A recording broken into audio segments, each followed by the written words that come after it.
my fiancée said. People only invite you because of me. On your own, you're forgettable. I replied. Good to know. That week, I stopped going anywhere with her. 3 days later, one of her closest friends pulled her aside. And whatever she whispered made my fiancé go completely pale. I'm Ethan, 29, and I spent 2 years engaged to someone who slowly convinced me I had no value outside of being her plus one. This is about the week I tested that theory, and discovered she'd been lying to both of us. I met Taylor when I was 27. She was charismatic, social, the kind of person who knew everyone at every party. I'm more reserved, the type who'd rather have dinner with 3 close friends than attend a massive gathering. Opposites attract, right? For a while it worked. She pulled me into her social world. I grounded her when things got overwhelming. We got engaged after 18 months. The relationship felt solid, or at least I thought it did. Looking back, the cracks were there early. I just didn't recognize them as cracks. Taylor had this habit of positioning herself as the reason I had a social life. Thank God I brought you out tonight. You'd never leave the apartment otherwise. People wouldn't even know you exist if I didn't introduce you around. It started as teasing, then became her standard explanation for why we were invited places. About 4 months ago, the comments got more pointed. We were getting ready for her coworker's birthday party when she turned to me and said, You should make more of an effort to talk to people tonight. I don't want them thinking I dragged along. Dead weight. Dead weight. You know what I mean. You stand in the corner nursing one drink all night. People notice, so don't bring me. I can't show up alone. That looks worse. Just try to be more engaged. Okay. I tried. I talked to her coworkers, asked about their jobs, laughed at appropriate times, but I could see it in her expression throughout the night. I wasn't performing well enough. I wasn't the social, charming partner she wanted me to be. The breaking point came 2 weeks ago. We were invited to a dinner party hosted by one of Taylor's closest friends, Rebecca. 8 couples, fancy restaurant, the kind of evening where everyone tries to out-interesting each other with travel stories and career updates. I was quiet most of the night, not because I was uncomfortable, just because I didn't have much to add to conversations about yacht trips and corporate promotions. Taylor kept shooting me looks, those subtle glances that said, Say something, do something, stop embarrassing me. On the drive home, she let me have it. That was painful. You barely said 10 words all night. I didn't have anything to contribute to those conversations. That's the problem. You never do. You just sit there making me look bad. How does my being quiet make you look bad? She pulled the car into our apartment complex parking lot and turned to face me because people only invite you because of me. They don't actually want you there. They tolerate you because you're with me on your own. You're forgettable. The words hung in the air. Forgettable. She said it with such casual certainty, like it was just an obvious fact she was finally being honest about. Good to know, I said quietly. I'm not trying to be mean. I'm being realistic. You need to hear this. If you want people to actually want you around, you need to make more effort. I got out of the car and went inside. She followed, still talking about social strategies and personality adjustments I should make. I nodded along, went to bed, and lay there processing what she just said. The next morning, I made a decision. If people only invited me because of Taylor, then I'd stop going places with her. Let's see what happens. Update 1. That week, Taylor had 3 social events planned. Wednesday drinks with her work friends. Friday dinner at Rebecca's place again, and Saturday brunch with her college roommates. Events I'd normally attend without question. Wednesday afternoon, she asked what time I'd be ready to leave. I'm not going tonight. What? Why not? You said people only invite me because of you. So I'm testing that theory. You go have fun. I'll stay home. Ethan, I didn't mean you should stop coming to things. No, you were right. If I'm forgettable and only there because of you, there's no point in me going. People will probably enjoy themselves more without me there.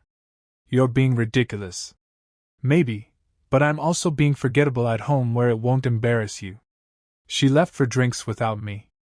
Came home around 11 p.m., didn't bring it up again. Friday, same thing. Aren't you coming to Rebecca's? No. You said people tolerate me because of you. I don't want to be tolerated.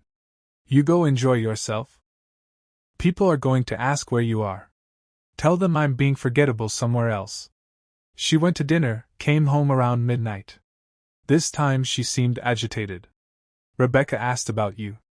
I told her you weren't feeling well. Why lie? Because I can't exactly say my fiancé is having a tantrum about something I said. This isn't a tantrum.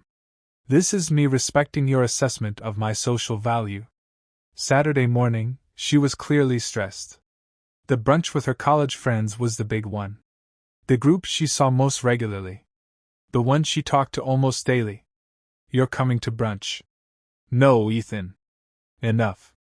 This has gone on long enough. People are asking questions. What questions about you? About us. About why you're suddenly not around. Tell them the truth. I'm forgettable and people only invite me because of you. I never should have said that, but you did. And now I'm curious to see if it's true. She went to brunch alone. I spent the afternoon reading, working on a project for my job, enjoying the quiet.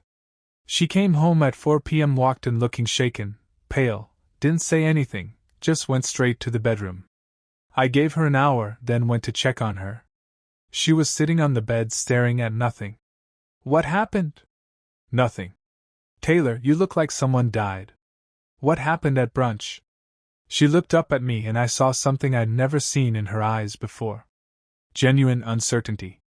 Jen pulled me aside after brunch, asked why you weren't coming to things anymore. I told her you were busy with work. She said that was okay. Then she said, Taylor stopped, swallowed hard. She said, everyone's been asking about you, not about why you're not there, about you specifically. They miss you. I sat down. What?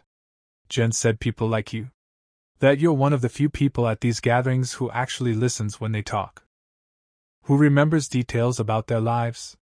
Who doesn't try to one-up everyone's stories and she asked if I'd been making you feel unwelcome if I'd said something that made you stop coming. The room was very quiet. What did you tell her? I lied. Said you were just stressed about work, but she didn't believe me. She said if I was making you feel like you didn't belong, I was making a huge mistake. Why would that be a mistake? Taylor's voice cracked slightly. Because apparently people have been complaining to each other about how I dominate conversations. How I make everything about me. How they're glad when you're around because you balance me out. I processed this. People have been saying this according to Jen. Yes. For months. They just never said it to me directly. So when you said people only invite me because of you, I was wrong. I was completely wrong. They invite me because I'm your girlfriend. You're the one they actually want there. Update 2. The next few days were tense. Taylor tried to act like everything was normal, but I could see her processing the revelation. The foundation of her self-image had cracked. Wednesday, she asked if I wanted to come to drinks with her work friends. I declined. She went alone. Came home 2 hours later looking deflated. They asked about you again. Kelly said she misses talking to you about books. Apparently, you two had been having this ongoing conversation about sci-fi novels and she's been wanting to recommend something to you. I don't remember having an ongoing conversation with Kelly. That's because you don't realize when you're connecting with people. You think you're just being polite, but you're actually making them feel heard. I never noticed because I was too busy performing. Friday, Rebecca texted me directly. Hey, Taylor said. You've been swamped with work, but we're having a small dinner next week and would love if you could make it. No pressure, but you're missed. I showed Taylor the text. She looked at it for a long time. You should go without you. They invited you specifically, not us. You. What does that mean for us? She sat down, shoulders slumped. I think it means I've spent 2 years telling you that you're only interesting because of me when the truth is I'm only tolerable because of you. That's not. It is. Jin sent me a longer message today. Want to read it? She handed me her phone. The message was brutal. Jin laid out months of observations. How Taylor talked over people. How she steered every conversation back to herself. How she dismissed other people's stories as less interesting than hers. And then the kicker, the only time you're actually bearable is when Ethan's there. He softens you. Makes you listen. When he's not around, you're exhausting. I handed the phone back. That's harsh. That's honest. And I've been doing the same thing to you, telling you you're forgettable, when really I was terrified that people might like you more than me.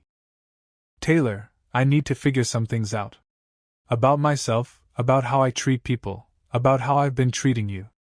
Final update, we didn't break up immediately.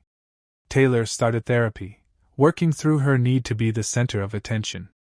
Her insecurity masked as confidence. I started going to social events again, but setting clearer boundaries about how she spoke to me in public and private. But 3 months later, we both realized the damage was too deep. She'd spent 2 years convincing me I had no social value, and I'd internalized that. Even with her apologies and changed behavior, I couldn't unhear. You're forgettable. And she couldn't handle that. The social circle she thought she'd built actually preferred my company to hers. We called off the engagement in March. Split amicably, or as amicably as possible, when the foundation of your relationship turns out to be built on one person's insecurity and the other person's gradually eroding self-esteem. The ironic thing, after we split, I kept getting invited to things. Rebecca's dinners, Kelly's book club, game nights with Taylor's former coworkers. They weren't inviting me because of Taylor. They were inviting me despite her. And Taylor, she moved to a different city 6 months after we split. Fresh start, new social circle, hopefully better self-awareness. I genuinely hope she figured out how to be the charismatic person she always thought she was without needing to tear down the people around her to feel elevated. As for me, I learned that forgettable was never the right word. I'm not loud or flashy or the life of the party, but I'm someone people want around because I make them feel heard. That's not forgettable. That's just a different kind of memorable.